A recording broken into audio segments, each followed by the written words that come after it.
안녕하십니까. 이경순의 건강이야기입니다. 벌써 내 건강 지킬 식품 찾기 10번째 시간이 되었습니다. 오늘은 뇌염증 제거하는 식품에 대해서 같이 공부해 보시겠습니다.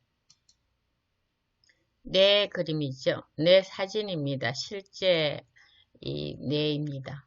여러분이 다 아시다시피 뇌는 우리 체중의 대부분 2%의 무게에 불과하지만 체내 산소와 영양분은 20%, 그 10배를 사용하고 있다고 하죠.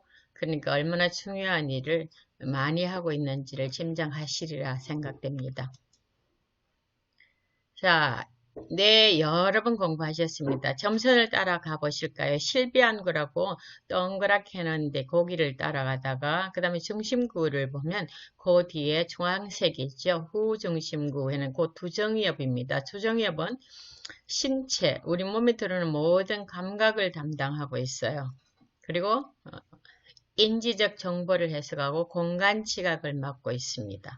그러면 거기에서 전중심이랑 하고 푸른색을 보시면 그 앞에서 운동 영역입니다. 감각이 들어오면 뜨거운 것이면 뜨거 하고 손을 빨리 떼야 되잖아요. 그 명령을 내려갖고 운동을 하게 하는 거죠. 그 다음에 감각 정보를 통합하고 주의, 행동, 판단, 계획 이런 것들을 하게 되면서 인간이 가지는 가장 고차적인 기능을 맡는 곳이죠. 그 다음에 측두엽 초록색을 보면 거기에는 청각, 감정 표현, 단기 기억, 언어 해석들이 행해지는 것들이고요. 그 다음에 맨 뒤에 있는 후두엽을 보면 시각 정보 통합을 하고 인지 기능을 합니다.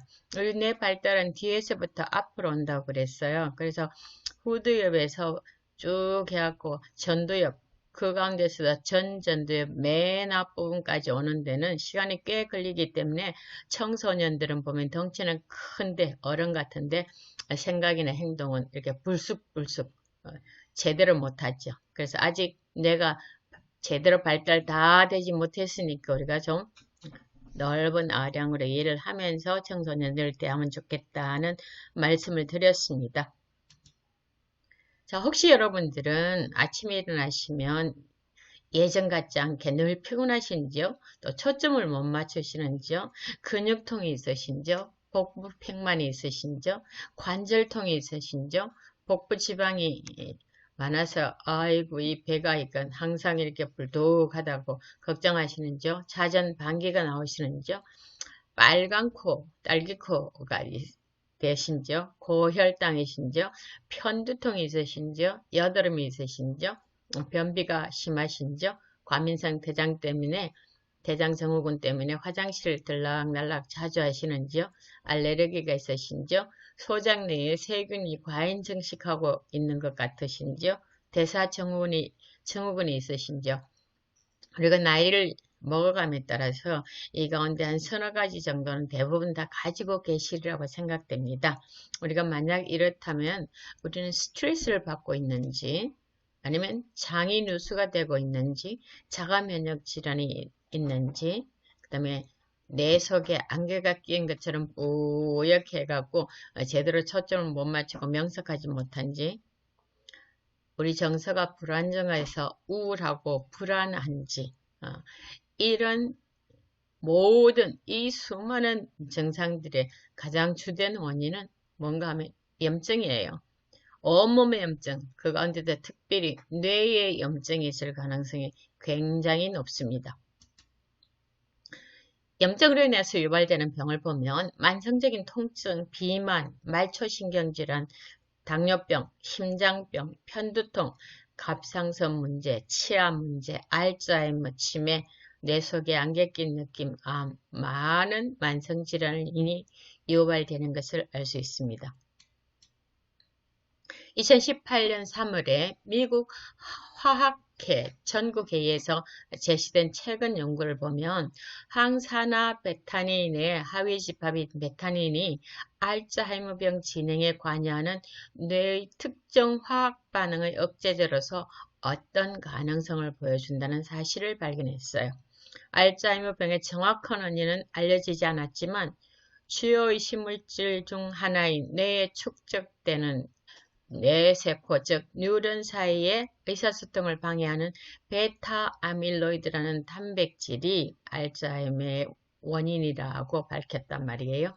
연구자들은 현재 이러한 손상 중 상당 부분이 철이나 구리 같은 금속에 달라붙을 때 발생한다는 가설을 세우고 있는데, 이로 인해서 베타 아밀로이드 펩타이드가 덩어리로 뭉쳐 결합될 수 있다는 것입니다. 이것은 결국 염증과 산화를 촉진시켜서 끝내는 주변 뉴런을 죽일 수 있다. 그래서 염증이 얼마나 무서운지에 대해서 주제가 나왔네요. 자, 만약에 우리 몸이 이렇게 염증으로 인해서 산화 불꽃이 막 튀기고 있다면 빨리 꺼야죠. 그래서 소방차가 갈 때는 모든 차들이 길을 비켜주는 것은 그만큼 급한 문제이기 때문이라고 생각하는데, 우리 몸의 염증도 마찬가지가 아닐까 생각이 됩니다. 그래서 뇌를 위한 식품은 항산화작용이 커야 되고, 비타민, 특별히 ACE, A, C, E, K까지요. 그 다음에 미네랄, 건강한 지방, 불포화 지방이 많아야 되고요. 그 다음에 뇌 혈류의 증가가 빨리 와야 되고요. 영양 공급과 산소 공급을 위해서 카페인이나 다른 흥분제 없이 에너지 수치를 높이는 데 도움을 주는 음식들이 좋은 음식입니다. 그래서 최고의 두뇌 음식은 정신이 새로운 정보를 처리하도록 돕고 경계심과 주의력을 증가시키는 호르몬을 생산하는 음식이면 더 좋습니다.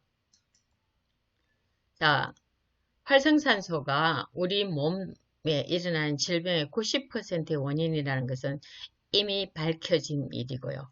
자, 활성산소가 뇌를 공격하자고 불을 붙입니다. 그러면 안 돼 하고 뇌를 보호하는 물질이 비타민 A, C, E, K 같은 물질이고, 그 다음에 플라보노이드입니다.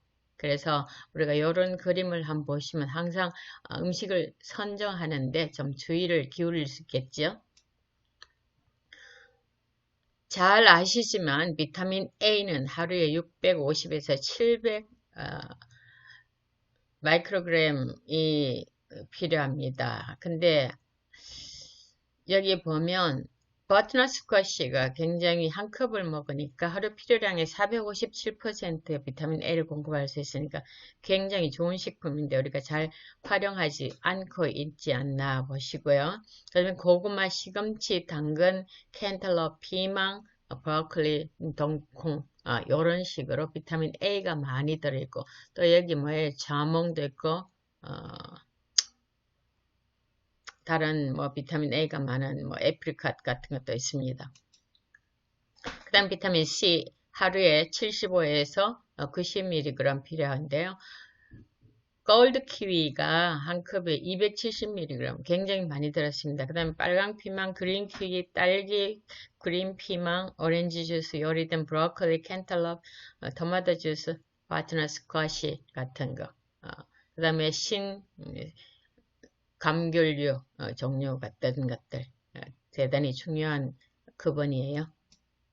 그 다음 비타민 E, 식물성 위주의 비타민 E를 좀 찾아본다면 22IU 데일리 하루에 22 인터내셔널 유닛을 먹으면 되는데, 해바라기 씨, 아몬드, 땅콩, 아보카도, 미강류, 홍화씨유, 포도씨유 이런 것들이 비타민 E의 중요한 급원입니다.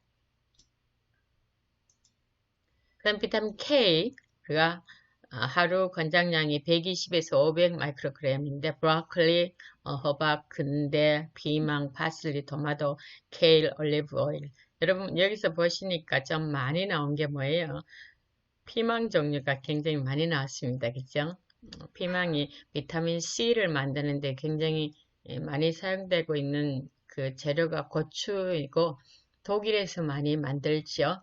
그래서 비타민이 고추에 많이 들어있다는 거 다시 한번 명심하시고, 그 다음에 키위에도 많이 있고 특별히 골드 키위를 선택하시면 좋다고 제가 말씀드렸습니다. 오늘 그럼 이렇게 뇌에 좋은 식품은 어떤 물질, 파이토케미컬을 가지고 있을까? 굉장히 많이 가지고 있습니다. 이렇게 많이 가지고 있는데 제가 어떤 식품을 택해왔는가 하면, 오늘은 비트 뿌리를 택해왔습니다. 자, 비트의 영양을 보면 비타민 A, C, 그 다음에 엽산, 비타민 B군이 많고요. 칼륨, 망간 해서 염증, 항산화 식품으로 많이 쓰이는 것들입니다. 캐나다의 저명한 영양학자인 레슬리 백이라는 분은 비트는 밝은 붉은색 때문에 몸에 염증을 퇴치하는 화합물인 항산화제의 훌륭한 공급인 원이라고 말했고요. 구체적으로 비트는 파이토케미칼인 항산화제 폴리페놀과 붉은색으로 pH 3에서 7.5 구조를 가진 베탈레인이 자연색소가 굉장히 중요한 물질이라는 걸 말했습니다. 항산화제 베탈라인은 베타닌, 아이소베타닌, 베타시아닌, 블랙산틴 같은 물질로 이루어졌다고요. 최근의 연구에서 비트를 가지고 한 걸 보면 염증과 치매 사이에 연관성을 보여주었다는 사실을 비춰볼 때 신체와 뇌의 염증과 싸우는 것은 올바른 방향으로 나아가는 단계이다. 레슬리 백은 비트는 비타민 B의 중요한 근본이고 이것은 신체의 DNA를 만들고 회복하는 것을 돕고 혈압을 억제하는 것을 돕는 칼륨의 좋은 공급원이기도 하다. 비트가 굉장히 많은 영양소를 가지고 있다. 또 파이토케미칼을 가지고 있다는 것들을 여러 군데에서 이렇게 제시하고 있죠. 한번 보면 Journal of Complementary and Integrative Medicine 2018년에 나온 잡지 제목입니다. 논문 제목인데 베탈레인의 양리학적 잠재력, 우리가 약식 동원이다, 뭐 식약 동원이다, 다 좋습니다. 근데 이 베탈레인이 보면 양리학적 잠재력을 가지고 있다. 지금까지 한 식품 가운데 보면 버섯의 약용버섯이라는 말을 좀 했습니다. 그죠? 그 다음에 베탈레인, 이 비트의 어떤 성분을 가지고 양리학적 관점이 있다. 굉장히 훌륭한 식품, 좋은 식품으로 뽑히는 식품이죠. 베탈레인의 일종인 베타닌이 무슨 작용이 있냐면 항산화제, 항염증제, 간보호제, 항암제, 항당뇨병, 항지질, 항균작용, 방사선 보호작용 및 항증식작용, 항암작용이죠. 이런 작용이 있다는 것이고 베탈레인은 다양한 질병의 예방과 치료에 유익한 효과를 제공할 수 있는 유망한 영양제 중에 하나이다. 그러니까 이 비트가 굉장한 양리적인 잠재력을 가지고 있는 물질이라는 것들이 논문에 나오기 시작했습니다. 비트는 비만을 방지하고 뭐가 있기 때문에요? 식이섬유가 많죠. 암 등의 만성질환을 예방하고 수명을 증진하고 정신적 인지 기능까지, 그러니까 어디까지요? 알츠하이머, 치매까지 다 이렇게 연관을 가지고 있는 대단한 영양소를 가진 물질이다. 특별히 비트의 색소를 나타내는 베탈레인이 항산화 스트레스, 새로운 종류의 산화 방지제로 식별됐다. 항산화력이 굉장히 많다는 겁니다. 비트의 빨간색과 노란색을 주는 색소인 베탈레인이 암세포의 돌연 변이를 방해하고 온몸 안, 특별히 뇌의 염증을 퇴치하는 작용을 할 수 있다. 베탈레인이라는 것이 상당한 물질이다. 그 말이죠. 자, 베탈레인, 비트의 항염증 물질입니다. 미안합니다. 불각산틴이나 베타닌, 아이소베타닌 이렇게 다 영어를 쓰는 것은 우리말로 번역된 말이 없기 때문에 영어를 그대로 풀어놓은 거니까 여러분이 읽으시면서 베탈레인에는 이렇게 여러 가지가 있구나. 그렇게만 아시면 되고요. 베탈레인이라는 물질이 특별히 염증을 대항해서 싸운다. 염증을 제거하는 물질이구나. 그래서 비트가 대단한 작용을 하는 물질이구나 이렇게 생각을 하시면 되겠습니다. 비트나 근대의 붉은색소나 노란색소에 존재하면서 항염증성 식물 영양소가 불각산틴이다. 그다음에 베타닌도 항염증성 식물 영양소다. 안토시아닌보다 활성이 1.5에서 2배 높습니다. 퍼센트라면 150%에서 200%죠. 그 다음에 친염증 효소 억제를 포함한 여러 가지 메커니즘을 통해서 종양세포 성장도 억제한다. 그러니까 대장암, 위암, 신경에 나는 여러 가지 암, 폐암, 유방암, 전립선암, 고환암에 직접적인 영향을 미쳐서 종양세포 성장을 억제하더라. 그 다음에 아이소베타닌, 항염증 식물 영양소다. 그 다음에 콜린이라는 것도 심장에 항염증성 작용을 합니다. 이 심장에 작용을 하는 것들은 대부분 뇌에도 그대로 작용을 많이 합니다. 그래서 염증의 특효 약이다 생각하시면 되겠습니다. 자, 그 다음에 에피트는 미네랄도 많습니다. 마그네슘, 알츠하이머 치매 예방, 치매가 염증이라고 이렇게 많이 말하잖아요. 그래서 마그네슘도 항염증 작용이 있고, 칼륨이 심장, 신장, 근육, 신경, 소화 기능을 돕고, 그 다음에 구리, 철, 인도, 전신세포의 기능을 조력하고 있기 때문에 미네랄이 상당히 많이 들은 식품이다. 그 다음에 강력한 항산화제다. 항산화제, 활성산소식으로 항암, 간에서 혈액을 해독하는 역할을 하고요. 그 다음에 근육이 없어하는 산소의 양을 증가시켜서 운동 성과를 향상해주고 비타민, 미네랄, 페놀, 캐로티노이드, 질산염, 아스코르브산, 베탈레인 같은 이런 물질도 전부 다 항산화제에 포함되는 물질이다.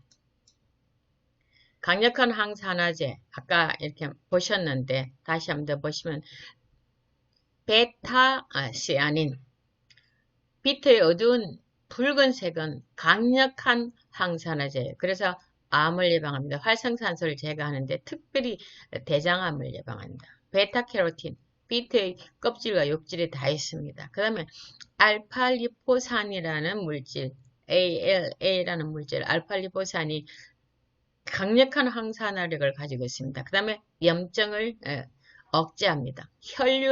뇌혈류를 증진시켜갖고 건강한 신경 기능을 촉진시키고요. 그래서 기억력 상실 장애의 지연, 그 다음에 혈압을 낮추고 심장병 위험 인자를 낮춥니다. 그 다음에 혈당을 낮추고 인슐린 민감성을 높이기 때문에 당뇨에 아주 좋습니다. 달아서 아닐 것 같은데 아니죠. 피부 노화 지연을 시킵니다. 우리가 피부 노화가 지연된다면 최고의 물질이죠. 운동력을 향상시킵니다. 그 다음에 또 다른 특이한 물질인데 질산염이 있습니다. 우리가 질산염이라 그러면 대개 가공식품에 많이 들은 몸에 나쁜 걸 생각하는데 이건 몸에 이로운 식물에 들어있는 질산염입니다. 뿌리, 줄기, 잎에 모두 존재하고요. 산화질소로 바뀌면서 혈관을 확장시킵니다. 뇌로 가는 혈류 증가로 뇌가 명료하게 생각하고 주의력을 높이도록 돕고 자연적으로 에너지 수준 증가시켜서 운동력까지 향상시키는 거죠. 그래서 산화질소가 혈관을 확장해서 혈압을 강화하면서 뇌의 뇌졸중이나 동맥경화 같은 심장의 질환 같은 이런 것들을 다 해결할 수 있는 굉장히 유익한 물질입니다. 자, 종양전의 염증 매개체가 활성화되면 발암 과정 추진이 되면 암으로 변하죠. 그래서 염증은 암의 뭐예요? 전 단계입니다. 그래서 염증의 사기가 암이죠. 그래서 항암 반응 면역 억제제가 되면 다 풀리지만 그렇지 않으면 암으로 갈 수 있다는 거예요. 자, 파이토테라피 리서치라는 식물치료 연구라는 잡지 2020년 몇 달 안 됐습니다. 그죠? 아직 한 달밖에 안 됐는데 나온 그 논문이에요. 비트 뿌리와 베탈레인의 생화학적 효과에 대해서 리뷰를 했는데 보세요. 최근의 연구는 비트 뿌리 및 비트의 활성화물인 베탈레인에 대한 다양한 건강상의 이점, 만병통치죠. 항산화, 항염증, 항암, 혈압과 치질 저하, 항당뇨, 항비만 효과를 보여줬다. 비트 빨간 것이 굉장히 중요한 역할들을 많이 한다. 이렇게 만병통치인 비트를 싼 값에 여러분이 사셔서 많이 드시면 건강상의 이점을 굉장히 크게 누릴 수 있습니다. 어떻게 요리해서 먹을까요? 비트를 그냥 날로 채 썰어 갖고 샐러드에 또 드시고 많이 하시는데, 여러분이 비트 주스 많이 드시죠? 비트하고 당근하고 이렇게 주스 해 갖고 많이 드시고, 어떤 방법으로든 많이 드시면 좋습니다. 비트의 주 성분인 베탈레인의 손실을 막기 위해서 요리하실 때 찜은 15분 이하, 굽기는 1시간 이하를 추천한다는 문헌이 있어서 제가 했습니다. 저는 그 친구 가정 선생님이 계신데 저한테 그랬어요. 이 선생님, 비트가 굉장히 좋은데 어떻게 먹을까? 내가 연구를 많이 하고 여러 가지로 트라이를 해보니까 양파를 까서 자작하게 두툼하게 깔고 냄비에다가 그 위에 비트를 썰어 갖고 자작하게 물을 부어 가지고 부엌을 떠나지 말고 너무 뜨거운 물 말고 중불 이상에서 비트에 물이 잘 스며들도록 해갖고 그 위에 소금을 약간 뿌려갖고 하면 그게 제일 낫더라고. 먹기가 제일 좋더라고요. 그래. 그 선생님이 여러 가지로 트라이 해보셨으니까 아마도 그게 좋은 것 같고요. 저도 그렇게 해서 잘 먹습니다. 여러분이 비트가 좋다는 것 머리로 아시면 뭐 하겠습니까? 여러분 입으로 들어가시지 않으면 아무런 효과를 볼 수 없으니까 정말 작은 실천을 하셔서 큰 유익을 얻게 되시기를 간절히 바라겠습니다. 감사합니다.